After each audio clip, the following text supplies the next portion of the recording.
Buenos días, tengan ustedes muy buenos días. ¿Cómo se encuentran? Espero que hayan tenido un fin de semana de descanso, una semana de estudio ahí de ciertas cosas. Como ustedes saben, las notas de la prueba, de la primera prueba están disponibles. La ayudante subió al aula virtual la corrección de la prueba.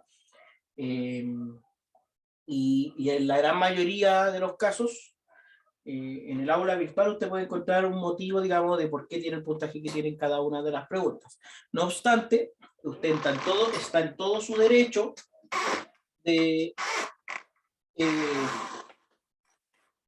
de pedir, digamos, una recorrección, y para que eso haga efecto, yo le invito a que usted me escriba un correo y me explique en qué pregunta desea o considera que se debe mirar nuevamente y cuál es el motivo. ¿Ya? Entonces yo miro y le voy a responder durante la semana. Yo creo que pronto, en realidad, bueno, depende de la cantidad de personas que me escriban. Si me escriben todos, obviamente me va a demorar un poquito más. Pero le respondo aceptando, digamos, su solicitud, es decir, si la nota cambia o su puntaje cambia, su nota es tanto. O, en caso contrario, explicando por qué no cambia. O sea, dando una explicación a lo mejor un poco más detallada que la que uno da cuando tiene un número grande de preguntas que corregir. Así que, para que no usemos tiempo de la clase, pero que usted pueda ejercer su derecho. Otra cosa que es importante, y esta es una consideración personal, la nota que usted ya tiene es su derecho. Por tanto, yo no le voy a bajar su nota. A lo más puede subir o quedar tal como está en caso de cualquier cosa. Ya. Digo esto también porque nosotros nos vamos a ver durante varios semestres. Bueno, si Dios así lo quiere. Entonces, bueno, que en esta primera prueba vamos afinando ciertos mecanismos, cierta forma en la que la evaluación tenga este doble efecto. Obviamente ser una instancia también más de aprendizaje, pero también de constatación de cómo va el aprendizaje vuestro y recordando también que aquí, para efectos de la universidad y también para efectos del Ministerio de Educación, los profesores y profesoras, los académicos de la universidad somos garantes de ciertas competencias que se adquieren, competencias que están en el perfil de egreso. Y eso es algo que me gustaría comenzar comenzar conversando con ustedes. Ustedes saben que en el aula virtual, oye, esto es de otro curso, voy a cerrarlo. En el aula virtual está el perfil de egreso y la malla curricular. Algo que a mí me llama la atención y algo también que hemos conversado en cierta instancia también con estudiantes, es que el perfil de egreso es algo que se conoce bastante poco, pero la malla curricular se conoce bastante bien. Los estudiantes a lo largo, o sea, yo creo que usted ya a esta altura conoce bien su malla curricular. Y ambos documentos son importantes para comprender el desarrollo que tiene usted en esta carrera. Entonces vamos a echar un vistazo al plan de estudio del perfil de egreso. Bueno, está ahí en el aula virtual como se lo estoy mostrando. Pero también, yo obviamente tengo aquí mi versión fuera de línea. Semestre 2. Esto debería estar aquí en otros. Estándar en malla. Aquí está la malla curricular. Mi documento ahora, aquí está. Y el perfil de egreso de pedagogía en matemática. Bueno, usted, como sabe, pertenece a esta carrera de pedagogía en matemáticas e informática educativa, que tiene varios ejes de desarrollo. Nosotros nos encontramos en este eje, el de introducción al cálculo, que tiene como prerequisito argumentación matemática, pero que tiene detrás estos cursos de pensamiento numérico algebraico, geometría euclidiana plana, matemáticas TIC y educación. De aquí yo diría que estos tres, de alguna forma, pensamiento numérico algebraico, argumentación matemática y geometría euclidiana plana, de alguna forma tributan al curso de introducción al cálculo. O sea, hay muchas cosas que nosotros estamos haciendo en este curso y que provienen de estos cursos. De la misma forma que trigonometría euclidiana plana nos va a servir muchísimo para el curso de cálculo diferencial e integral.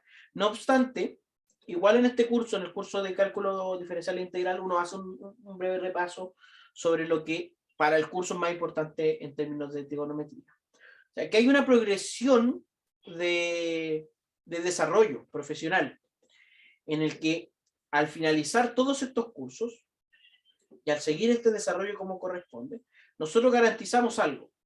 ¿Qué garantizamos? Que la persona egresada de matemática, de la pedagogía en matemática e informática educativa de esta universidad, cuente con ciertas competencias. Las primeras son genéricas, las segundas son específicas, pero son 9 competencias. ¿Cuáles son estas? Promover el bien común y el desarrollo humano integral a través de una concepción humanista cristiana, adoptando un enfoque de servicio en su quehacer profesional. O sea, si uno estudia en la Universidad Católica Silva Enríquez, que tiene primero el apellido Católica y el nombre del cardenal Raúl Silva Enríquez, uno sabe que está recibiendo una formación de corte humanista cristiana. ¿Ya?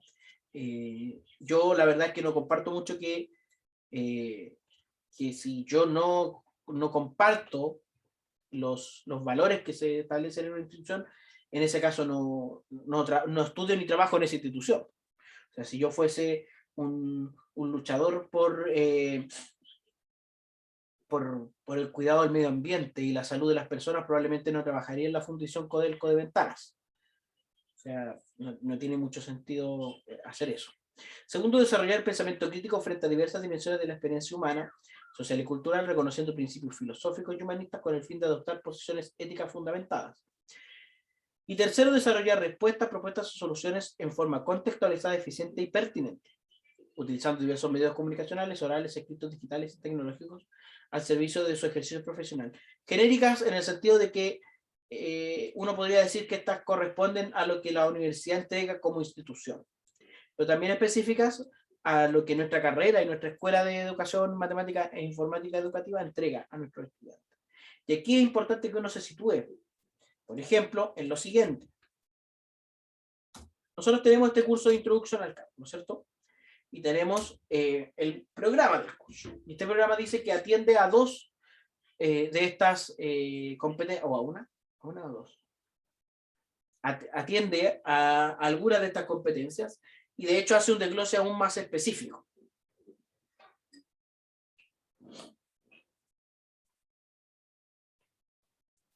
Se enfoca en la competencia 7 y en la competencia 8 según estos resultados de aprendizaje asociados. Pero ¿cuáles son la competencia 7 y la competencia 8? La competencia 7 dice que usted al culminar esta carrera debe ser capaz de conducir procesos de aprendizaje para resolver de manera argumentada problemas extraídos del ámbito matemático escolar. O sea, no es para que usted resuelva estos problemas, obviamente debe saber resolverlos, pero usted debe poder conducir procesos para que los estudiantes resuelvan de forma argumentada estos problemas, que se extraen del ámbito matemático escolar, de la vida cotidiana y de otras ciencias, abordable desde un punto de vista algebraico y o del cálculo diferencial e integral, o sea, álgebra y cálculo, haciendo uso de metodologías, estrategias, modelos matemáticos y tecnologías educativas adecuadas, dando cuenta de una comprensión de los conceptos y aspectos fundamentales de estas áreas temáticas para conducir acerca de la pertinencia de estas soluciones obtenidas. Obviamente, en un curso es imposible que abarquemos toda esta competencia. De la misma forma que dice la competencia 8, conducir procesos de aprendizaje para resolver de manera pertinente y argumentada situaciones problemáticas extraídas del ámbito matemático escolar, la vida cotidiana, utilizando modelos estadísticos y geométricos que impliquen la recopilación, procesamiento, análisis e interpretación de datos de una muestra de población y la exploración de situaciones de incertidumbre para elaborar conclusiones y tomar decisiones adecuadas. Evidentemente usted debe resolver, o sea, hacerse cargo de esto, es lo primero, poder resolver estas cosas, pero también de conducir procesos de aprendizaje. Y para completar estas competencias, o sea, nosotros aquí nos hacemos cargo de la parte en la que usted aprende a resolver y a utilizar estas herramientas.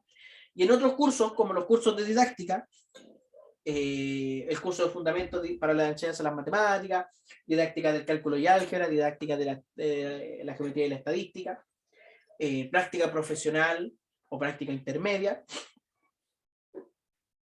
se cierra, digamos, esta competencia, se hace un cierre circular, o sea, se completa. ¿Ya? ¿Cómo nosotros hacemos, tributamos a esta competencia? Por ejemplo, utilizar algoritmos, operaciones y procedimientos algebraicos en la construcción de demostraciones. Yo esto siempre lo destaco porque me parece que es una de las cosas importantes. Y la resolución de problemas extraídos del ámbito de la matemática escolar, la vida cotidiana y otras ciencias. Evaluar la aplicación de modelos matemáticos derivados del cálculo diferencial de una variable para su aplicación en situaciones teóricas y reales, asociadas a problemas extraídos del ámbito matemático escolar. Y procedimientos geométricos. O sea que hay construcción de demostraciones, modelos matemáticos derivados del cálculo diferencial y propiedades y procedimientos geométricos. Eso es como, así es como tributa al perfil de egreso nuestro curso. Y por qué este curso abre la puerta a otros cursos de la carrera. ¿Ya? Entonces, este ejercicio de mirar el perfil de egreso de la carrera es sumamente importante. Sumamente importante. Cerramos nosotros las semanas anteriores con la evaluación número 1 y con las propiedades de los números reales. O sea, nosotros hemos visto sobre propiedades de los números reales. Y ahora sí podemos entrar a la unidad 2, que es la unidad de funciones, en este apunte número 6, que me gustaría, perdón, ver si está este apunte acá, el apunte número 6.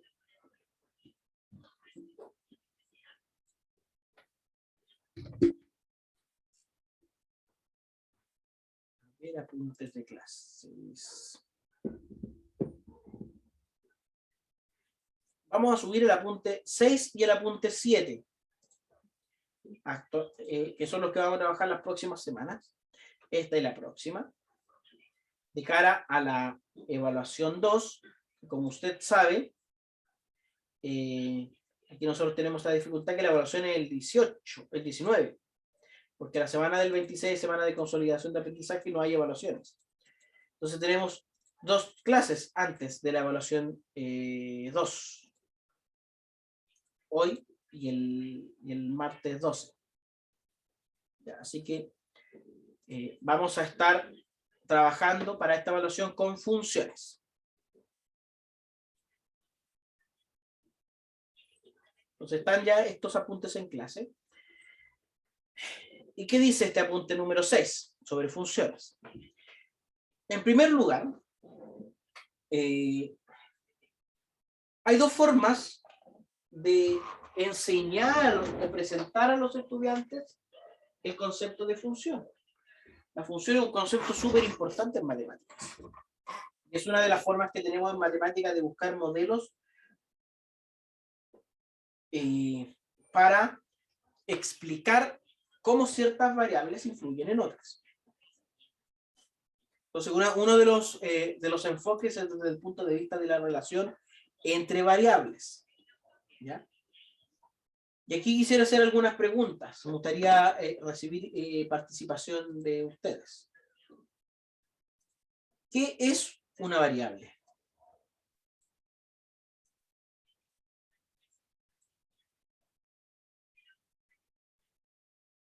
¿Sabemos lo que es una variable?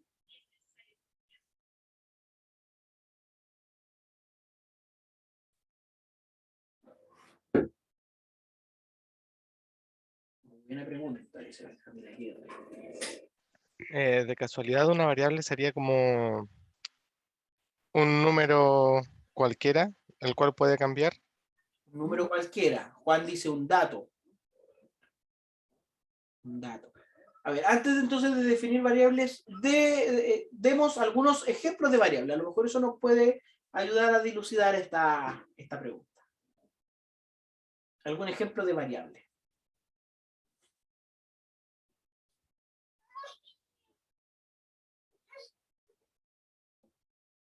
Es un elemento de una ecuación que puede tomar varios valores de un rango de un conjunto de la operación.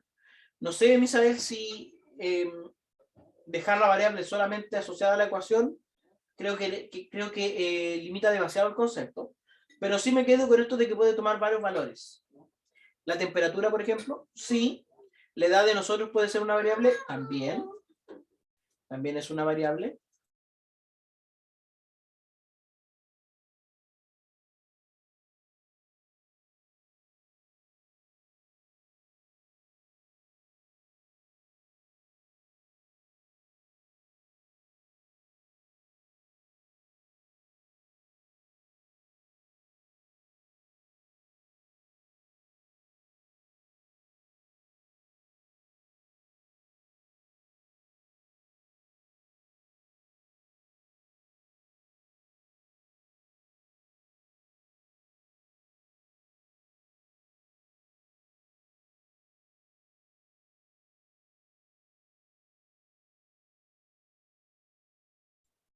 Ella hay varias cosas que se acuerdan. La de nosotros, me acuerdo que las variables independientes e independientes de la ciencia es un dato variable que afecta directamente a una operación, tal vez. Ya. O sea, veo que tienen la idea de variable, pero que cuesta verbalizarla. Una variable es una característica de cierto conjunto de objetos o de individuos que puede cambiar cada vez que es medida. Por ejemplo, la edad es un valor, una característica que todos nosotros tenemos y que dependiendo de a quién le pregunto va a cambiar. La temperatura corporal, algo que hemos medido mucho últimamente, también es una característica de usted como individuo que cada vez que la mide es probable o es susceptible de dar valores distintos. Eso es una variable. Y entran o el peso, o la estatura, o los gustos musicales, o cuál es tu comida favorita, es una variable. Porque dependiendo de qué le pregunto, o sea, cada vez que yo le pregunto a personas distintas, voy a recibir respuestas que son susceptibles de ser distintas. Pueden ser iguales, claro que sí, el root.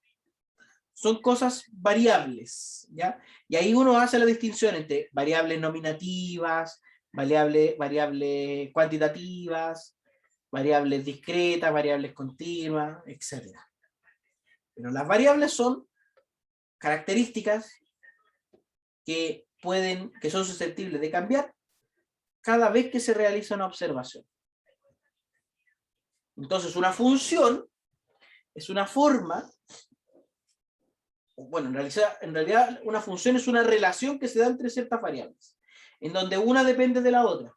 Ahora le llamamos variable independiente y a la que depende, obviamente, variable dependiente. Y estas funciones, en algunos casos, cuando las variables son numéricas, ya sean discretas o continuas, son susceptibles de ser expresadas mediante una expresión algebraica.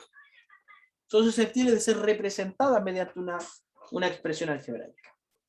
Ahora, nosotros tenemos este fenómeno de función, que es un fenómeno de la naturaleza. En la naturaleza las variables están relacionadas unas con otras. Pero el mundo matemático toma este concepto y lo sistematiza. con dos objetivos. El primero, la enseñanza.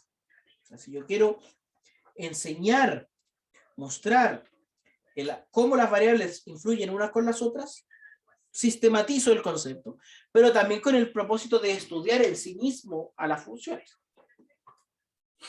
Entonces, la presentación que nosotros vamos a ver de función atiende a este segundo criterio, al criterio 100% matemático.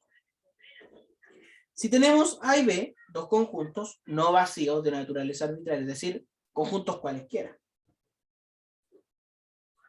Una función de A en B es una correspondencia entre los elementos de A y los elementos de B, de modo que a cada X que está en A se le hace corresponder 1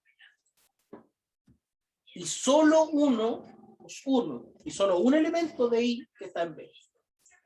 Y ahí uno dice, la función f va desde A hasta B, y a cada X le asocia un Y, y ese Y le llamamos f de X. En el caso que A sea un subconjunto de los reales, se dice que la función es de variable real. Si A de más, B también es R, entonces diremos que la función es una función real. Y esas son las funciones que a nosotros nos interesan. Las funciones de variable real son aquellas que van desde R hasta R. Desde un subconjunto de R hasta el conjunto de los reales. ¿Cuáles son los elementos básicos de una función? Bueno, le llamamos A al conjunto A, el conjunto de todos los valores que tienen una correspondencia, se le llama dominio. Al conjunto B, que en este caso es R, se le llama codominio. A los I, que a su vez son el número que está relacionado con su respectivo X, se le llama imagen de X por F, o variable dependiente. Y a X se le llama preimagen, o variable de la función, o variable independiente. En nuestro caso, una función puede especificarse dando solo la ley, entre paréntesis, la fórmula, de y igual a f de x, que permite calcular la imagen de x. Cuando esto suceda, entenderemos que el dominio de la función es el mayor subconjunto de R donde la ley es aplicable para cualquier f de x. Es decir, vamos a definir el dominio de f como todos los x reales tales que y es igual a f de x real. Fíjense en estos ejemplos. La función f de x igual a x dividido en x cuadrado menos 1. Su dominio son todos los reales menos el conjunto que contiene al menos 1 y al 1. ¿Por qué?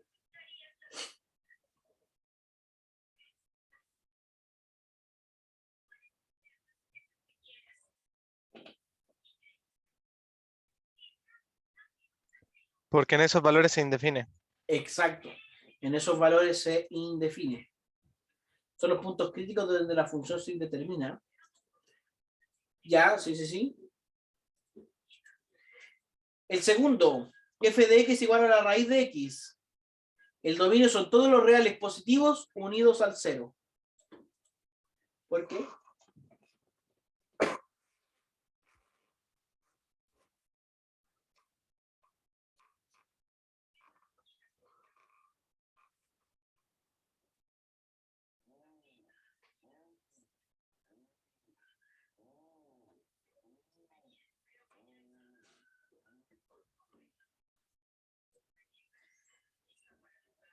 Porque la raíz negativa no tiene solución en los reales, exacto, ya que f de x pertenece a los reales, dice Benjamín también.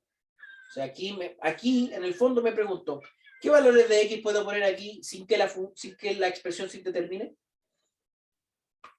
Entonces lo primero que tengo que fijarme, aquello donde hay un denominador. El denominador no puede ser igual a 0. Y si tengo una raíz, la raíz no puede ser negativa. Mira si f de x es igual a la raíz de x más 2 veces el valor absoluto de x menos 5. Entonces, para determinar el dominio de f, debe resolverse una inecuación con valor absoluto. Esta inecuación. Nos vamos a tomar 2-3 minutitos para que resuelvan la ecuación, ¿vale? y me digan cuál es el dominio de esa función.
¿Supimos, jóvenes, cómo obtener el dominio de esa función?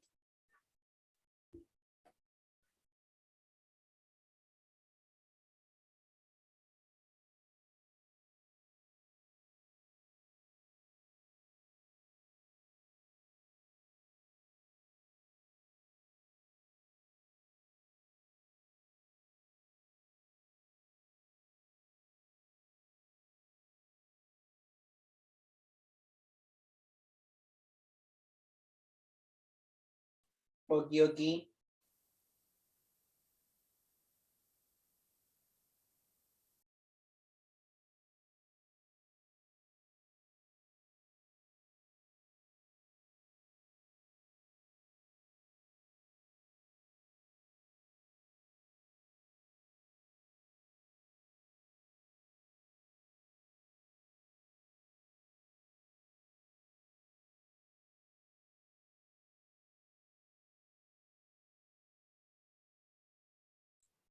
Benjamín dice que son todos los reales. Benjamín Muñoz.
A ver, veamos. Esta es una ecuación con valor absoluto, cuya solución cuya solución es todos los reales. Efectivamente, Benjamín, las soluciones son todos los reales. ¿Ya? La ley de una función, es decir, esta expresión algebraica, puede ser definida de múltiples formas. Y en cada una de ellas debe cumplirse la condición básica de que para cada x en el dominio de la función pueda calcularse una y solo una imagen de x. Por ejemplo, y igual, tal que, o sea, igual a f de x, tal que y más x cuadrado igual 5 corresponde a una función.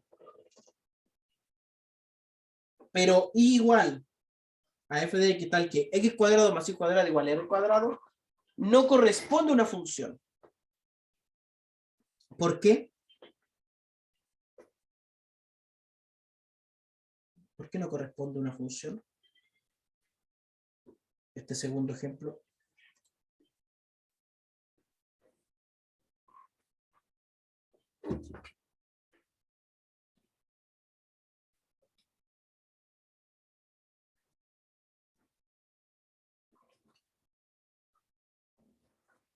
¿Hay dos variables? ¿Cómo eso, Benjamín?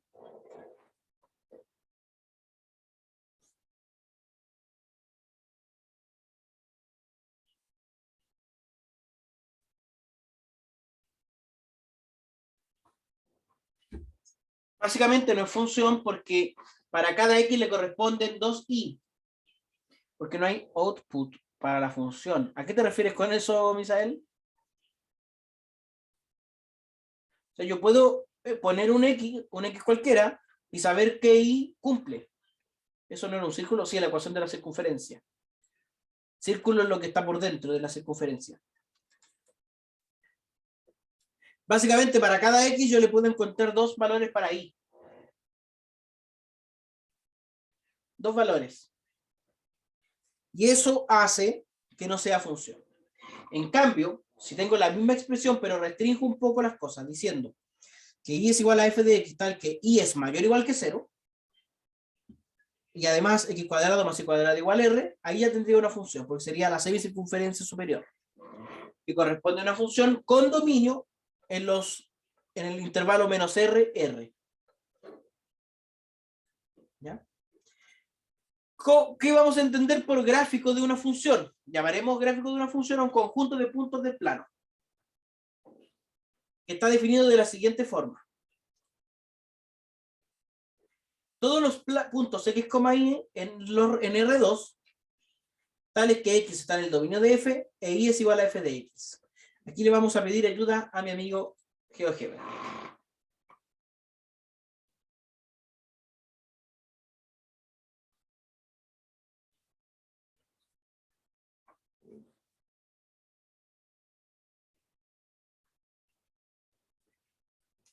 Mira, vamos a pensar en la siguiente expresión algebraica. A ver si constituye o no una función. Y más x igual a 5. ¿Qué puntos del plano cumplen con esta condición? Por ejemplo, me sirve el 0,5 y el 5,0. Me sirven esos dos puntos, ¿cierto? ¿Qué otro conjunto, qué otro punto me sirve?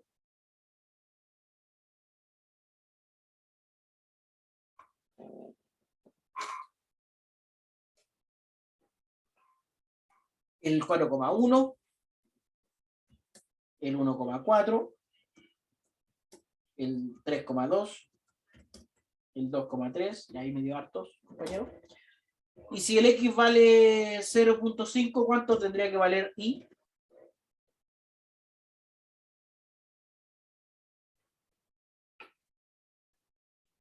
4,5 o 4,5. Entonces, todos los puntos del plano que cumplen con esa condición se llaman gráfico del plano, gráfico de la función. Generalmente corresponden a una curva. Por ejemplo, coseno de x, mira. Coseno de x. Igual coseno de x. Todos esos puntitos, que son la función coseno, son parte de la gráfica de la función. O sea, para cualquier par de puntos que yo coja aquí, se va a cumplir que el coseno de 0,92 es aproximadamente 0,61. Aproximadamente, porque estoy con 2 decimales. ¿Ya? Un segundito. Chicos, les pido un minutito.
Jóvenes, disculpen la interrupción. Les decía que cualquier punto aquí de la gráfica va a cumplir con esta característica de que el coseno del x es igual al y. Otra función que hay aquí de ejemplo es la función 1 sobre x cuadrado menos 1. 1 sobre x cuadrado menos 1. Y aquí vamos a ver que efectivamente en el menos 1 y en el 1 no hay imagen. No hay imagen. Por mucho que suba o baje, no voy a encontrar imagen. Veamos la gráfica de la función que tenía dominio en todos los reales, que era esta. La raíz de x más 2 veces el valor absoluto de x menos 5. De x menos 2 veces el valor absoluto de x menos 5. Mira, qué función más extraña.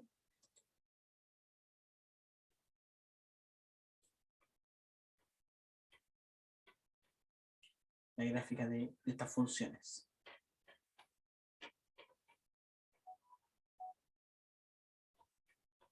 Y una de las cosas que vamos a hacer en estos cursos de cálculo es estudiar estas características que tienen estas funciones. Porque el hecho de que aquí no pueda llegar a 1, pero que la gráfica tenga esta forma, algo nos está diciendo. Esta puntita que tiene esta función aquí, algo significa. Etcétera. ¿Ya? Esta función coseno, o esta misma función, se ven bastante curvas.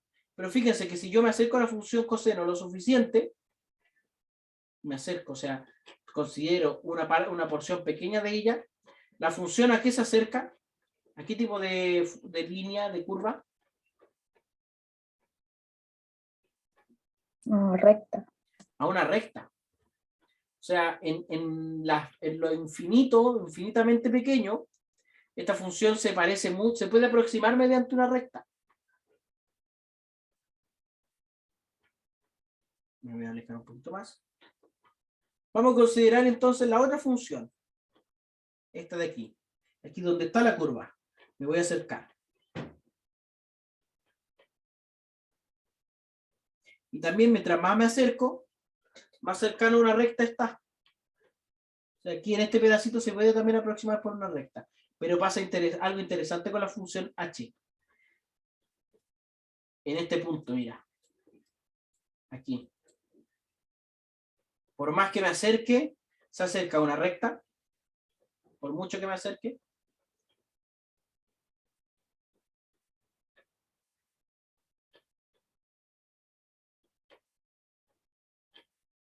Por mucho que me acerque, no. Entonces, hay funciones que son aproximables en lo infinitamente pequeño y funciones que no son aproximables en lo infinitamente pequeño. Ese será un concepto sumamente importante en el curso de cálculo. Pero estudiar estas características de la gráfica de las funciones es algo que se hace muchísimo en cálculo.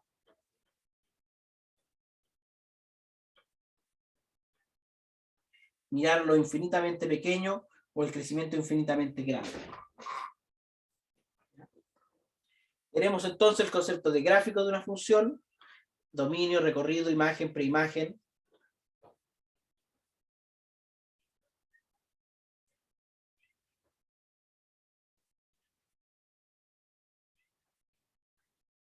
Luego tenemos los ceros de una función. Si tenemos una función que va desde un subconjunto de los reales a los reales, vamos a decir que los ceros de su función son los puntos en donde la imagen se hace cero, es decir, donde f de x es igual a 0. En estos puntos el gráfico de f corta al eje x. ¿Ya? También diremos que la imagen o recorrido de f es el conjunto definido por los y tales que existe un x en A tal que y es igual a f de x. Por ejemplo, esta función coseno, su recorrido está entre el -1 y el 1. Porque para el 2, para el 3, para el 4, valores menores que el -1, no hay preimagen. En cambio, sus dominios son todos los reales. Porque en todos los x reales existe una imagen, pero no en todos los irreales existe una preimagen.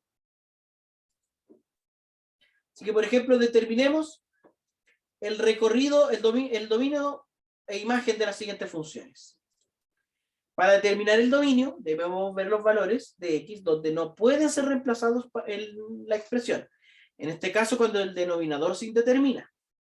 O sea, cuando x es igual a 0. Entonces, el dominio, en este caso, son todos los reales menos el 0.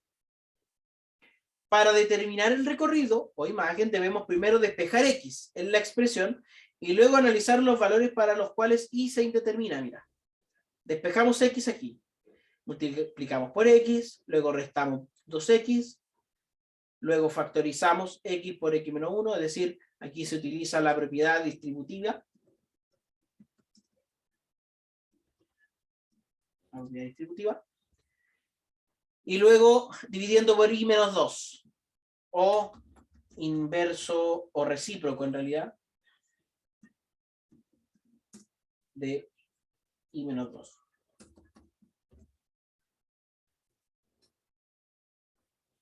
Ahora podemos notar que la expresión se determina para i igual 2. Por tanto, la imagen son todos los reales menos el 2. ¿Ya? Así que vamos a ejercitar. Y usted va a determinar el dominio y recorrido de estas tres funciones. ¿Ya? Por lo menos de... No, sí, sabes que de de dos funciones. Quiero que ejercitemos solamente eso. ¿Ya?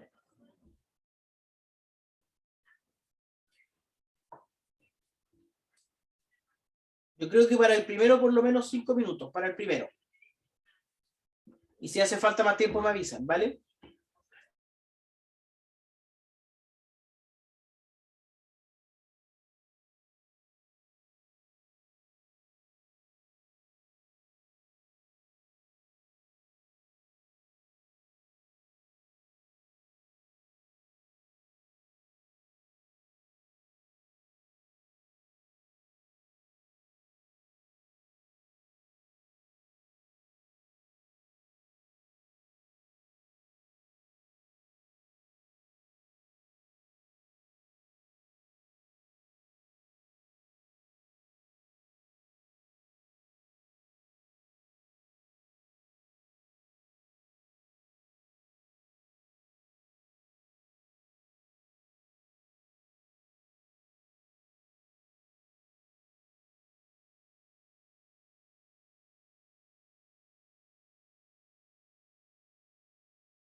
Jóvenes, ya tenemos el primero.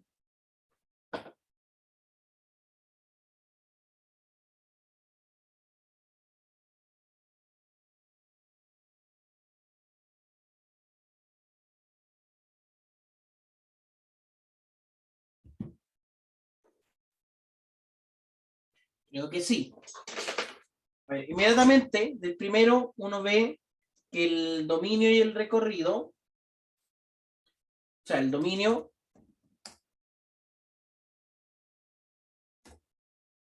serían todos los reales, menos la fracción menos 7 cuartos.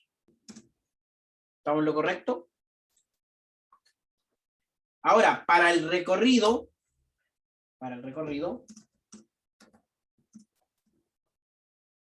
tenemos que despejar y. Es decir, aquí, o sea, despejar x, perdón. El y ya está despejado. Lo primero que vemos, yo no voy a poner los pasos al ladito, eso queda para usted. Pero aquí es 4xy menos más 7y igual a 5x menos 4. Luego, 4xy menos 5x igual a menos 4 menos 7. Menos 7y. Luego, esto es x factor de 4y menos 5 igual a menos 7y más 4. Factorizamos ahí un poquito. Es decir, x es igual a menos la fracción 7y más 4 sobre 4y menos 5. Y de aquí vemos que la imagen o recorrido de la función sería los reales menos la fracción 5 cuartos. ¿Estamos en lo cierto?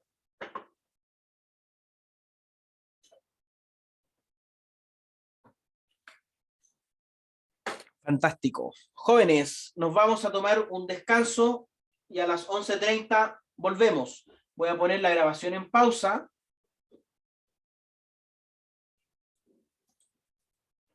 Entonces, resumiendo en este caso, si queremos ver el dominio o la imagen de una función, nos debemos preguntar lo siguiente. ¿Qué valores de x se pueden utilizar? Como de pronto es un poco difícil, conviene preguntarse por el contrario, ¿qué valores de x no se pueden utilizar?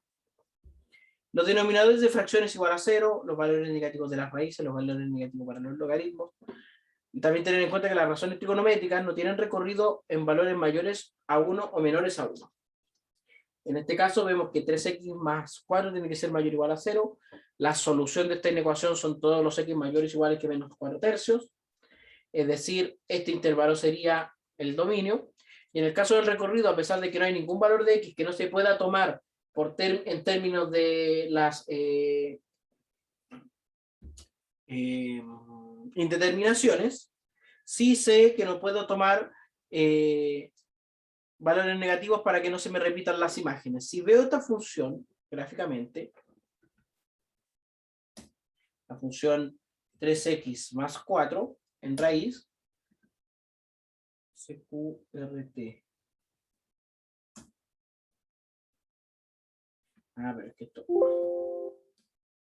es x más 4. Claro, el dominio desde el menos 4 tercios en adelante y solo los valores positivos.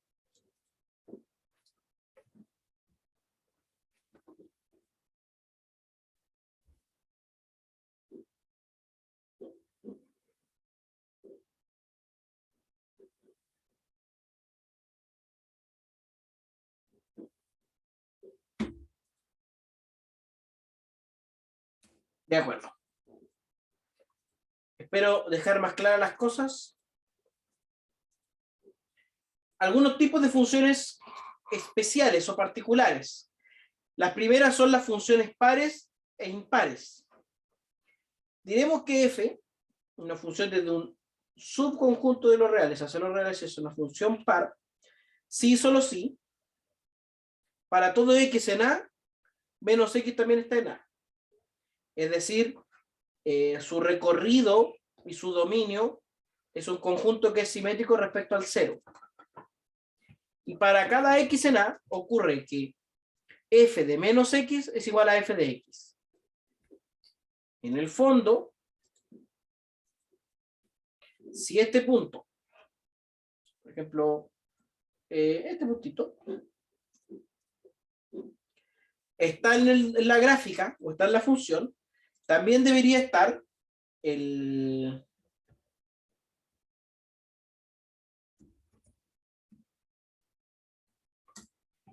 este otro puntito B.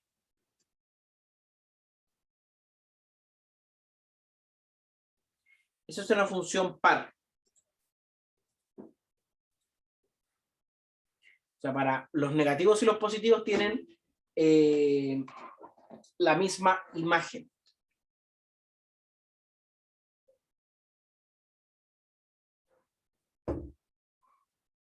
En cambio, diremos que una función es impar si solo si para cada x está el menos x y para cada x la imagen de menos x es menos la imagen de x.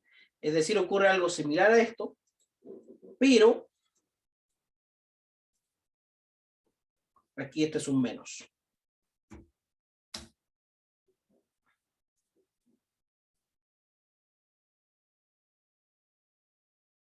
Función par e impar.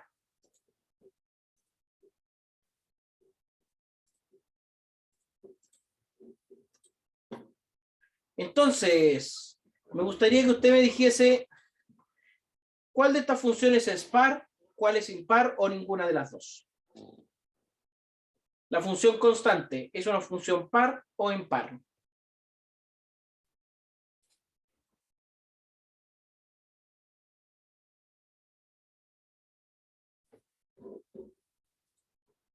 Es una función par, efectivamente. Por ejemplo, la función x igual a 4. Digo, perdón, y igual a 4.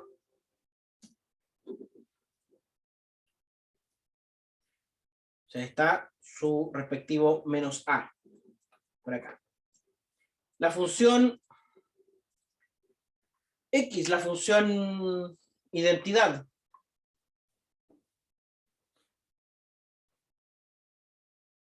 Es impar, exacto.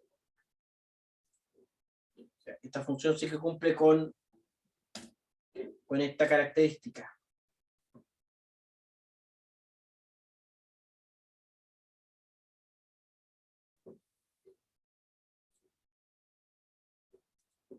Y la función raíz de x,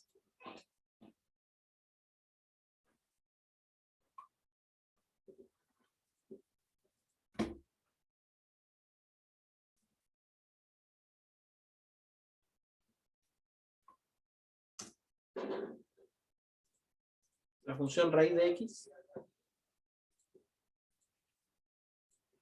será par o impar.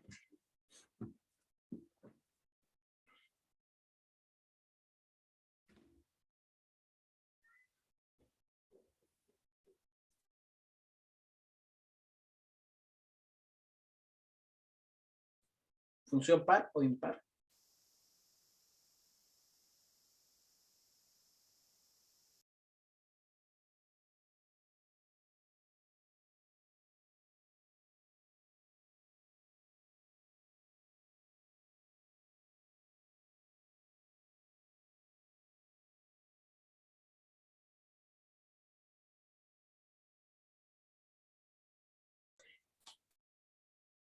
Es que las soluciones están en un solo cuadrante cuando es raíz cuadrada. Por tanto, ¿es par o impar?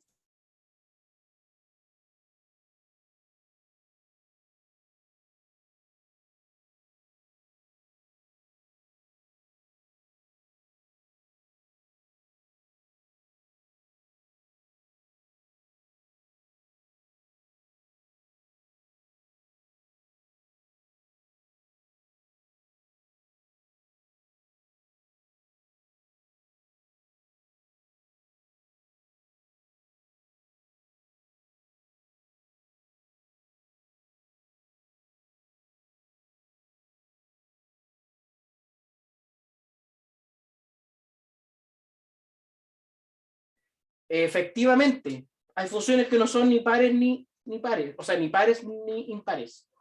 Ninguna de las dos. Así que tenemos función par, función impar, ninguna de las dos.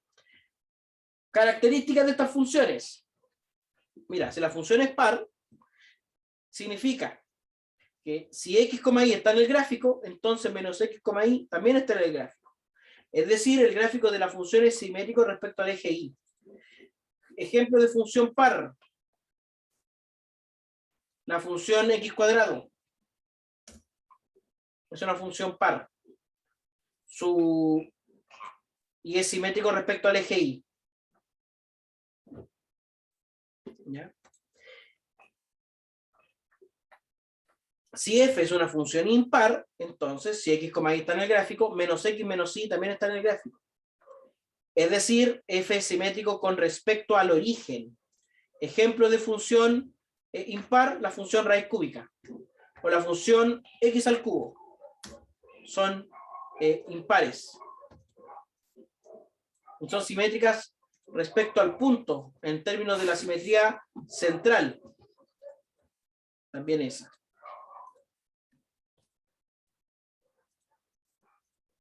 ¿Ya? De forma más general,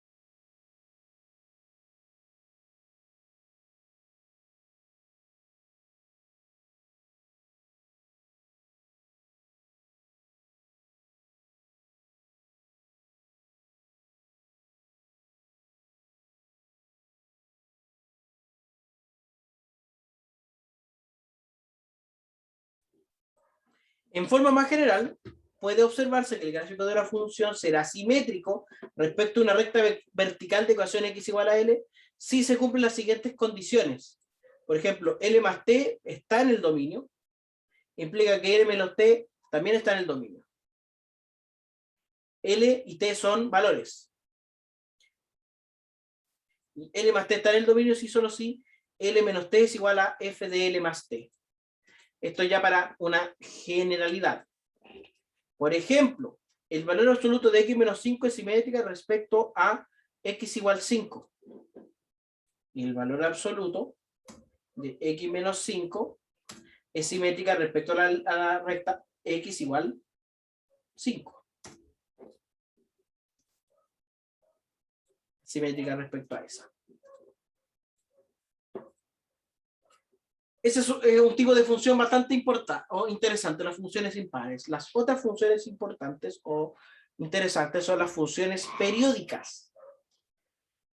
Si f es una función, diremos que es periódica si solo si existe un p en los reales positivos, un p cualquiera. Mayor que 0, sí. Tal que para todo x en A, x más p también está en el dominio. Y para todo x en A, f de x más p es igual a f de x. En este caso, p se llama periodo de la función. Es decir, una función periódica es la que se repite. Por ejemplo, ¿qué función es periódica?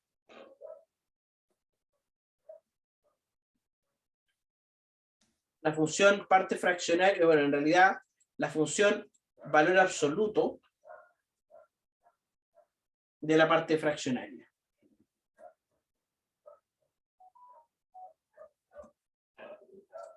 Aquí no, para x mayor que 0.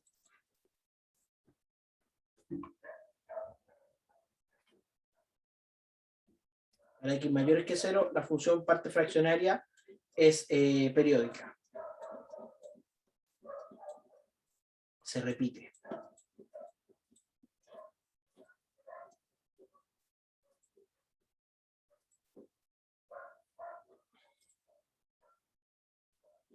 ¿Qué es una parte fraccionaria?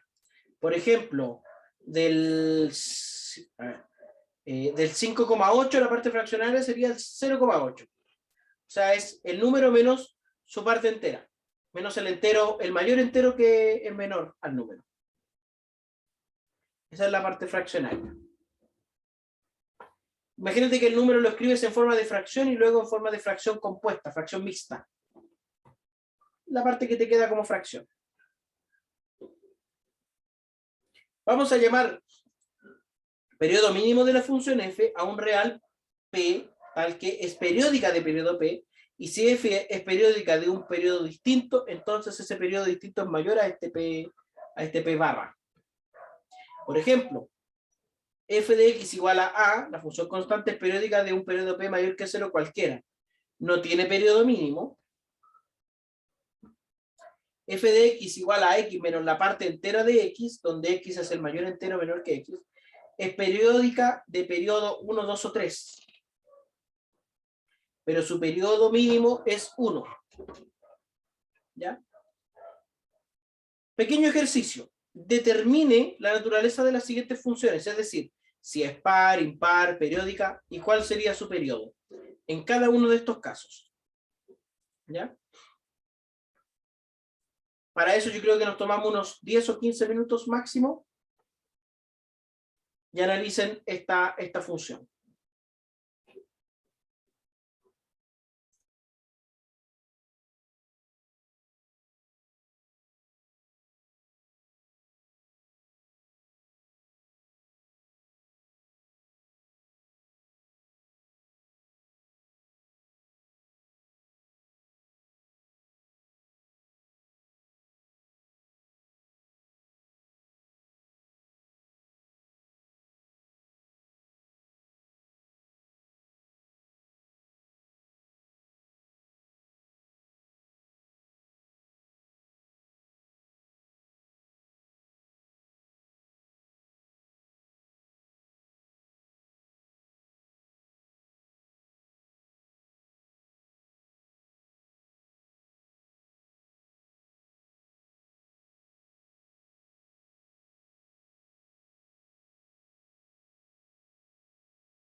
Jóvenes, ¿qué me podrían decir de estas funciones? ¿Son pares, impares, periódicas? Y si son periódicas, ¿cuál es su periodo mínimo?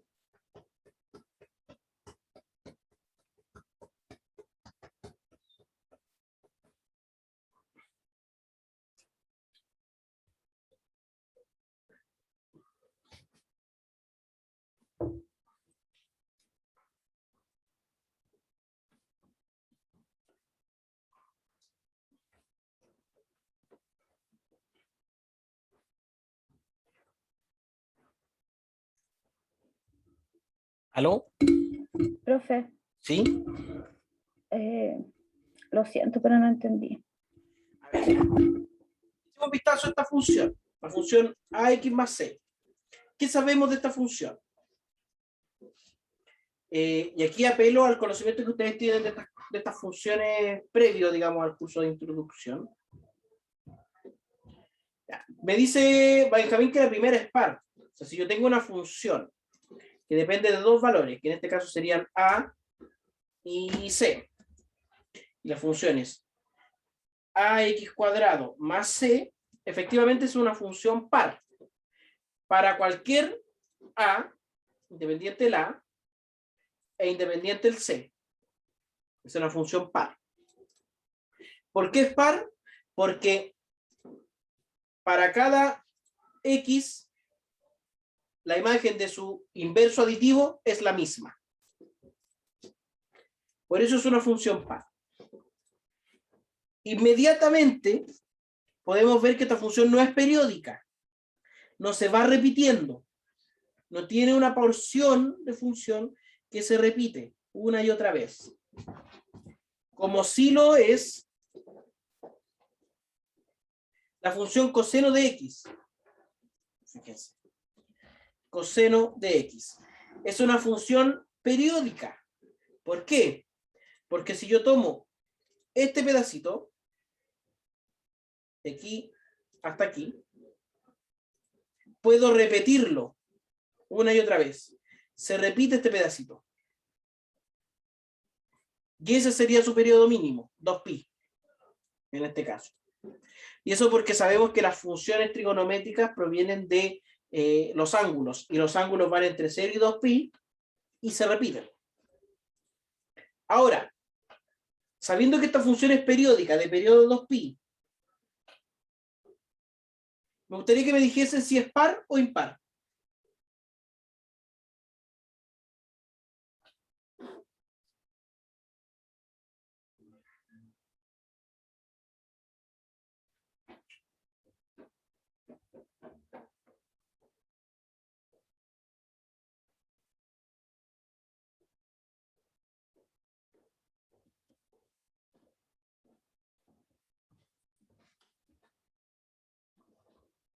Me dicen que esta es una función par. Una función par. Sí, es par. ¿Cómo lo sé?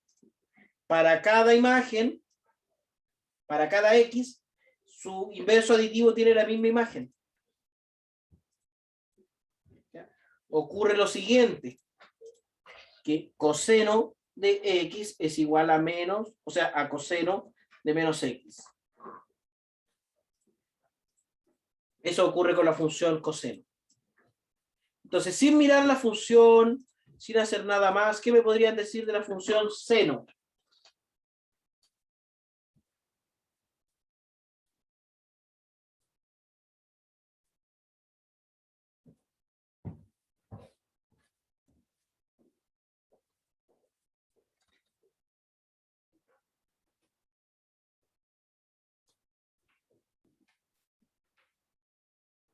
También es periódica y es impar, dice Benjamín. Y Misal dice que es periódica. Efectivamente, la función seno de X también es periódica, su periodo también es 2pi, pero en este caso es impar. ¿Por qué es impar? Porque para cada X, su inverso aditivo tiene la imagen contraria.